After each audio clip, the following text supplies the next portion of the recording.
Imagine a machine that is wonderful at finishing stories.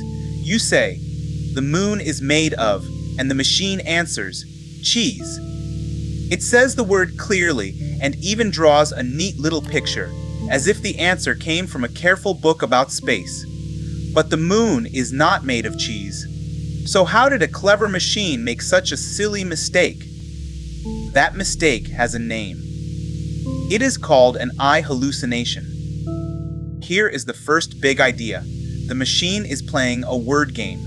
Look at these words coming in. The cat sat on the. What might come next? Mat could fit.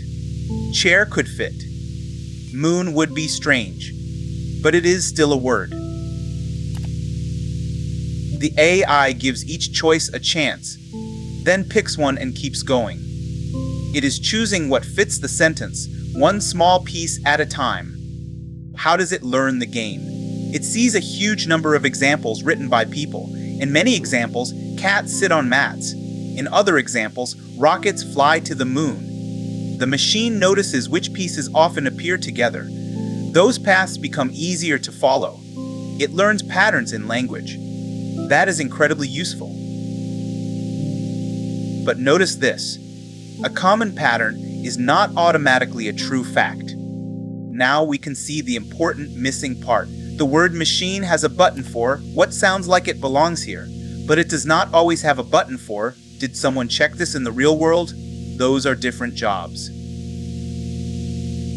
A sentence can move smoothly through the whole machine while the truth light stays off. Smooth words can feel correct even when nobody checked them. That is what an AI hallucination is.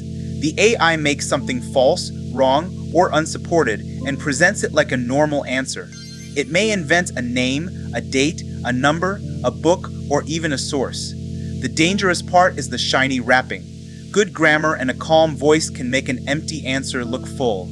Confidence is not the same thing as evidence. Why does this happen more often sometimes? 3 things can push the machine toward guessing. First, the information may be missing, rare, or brand new.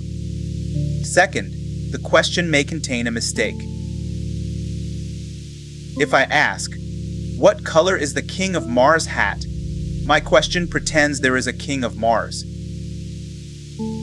Third, the machine may be pushed to answer everything. When saying "I do not know" feels forbidden, a gets cast can clip through. Is the AI lying? Not in the way a person lies. A lie means someone knows the truth and chooses to hide it. A hallucination describes the answer we received. It says the output is wrong or disconnected from evidence. We do not need to imagine a tiny, sneaky person inside the machine. The problem is simpler. The word path continued without a truth check. So how do we help? We can give the machine evidence before it answers. A trusted document can provide the exact words. A database can provide the exact number. A calculator can do the arithmetic. Then, the AI can build its answer beside something we can inspect. This does not make mistakes impossible. The wrong document can still arrive. But now there is a bridge between the sentence and the world. You can use 3 simple questions. 1. Where did this come from? Ask for the source. 2. Does the source really support this exact claim? A link is not enough if the page says something different. 3. Is it okay for the AI to say, "I do not know"? It should be. For important medical, legal, money, or safety decisions, always check with a trustworthy human or source. So remember the little story machine. It is brilliant at finding words that belong together. That is why it can explain, write, translate, and help us think. But sounds right and is right are not the same road. When an answer matters, do not only ask, "Does this sound clever?" Ask, "How do we know?" The best AI answer is not just fluent. It is connected to evidence,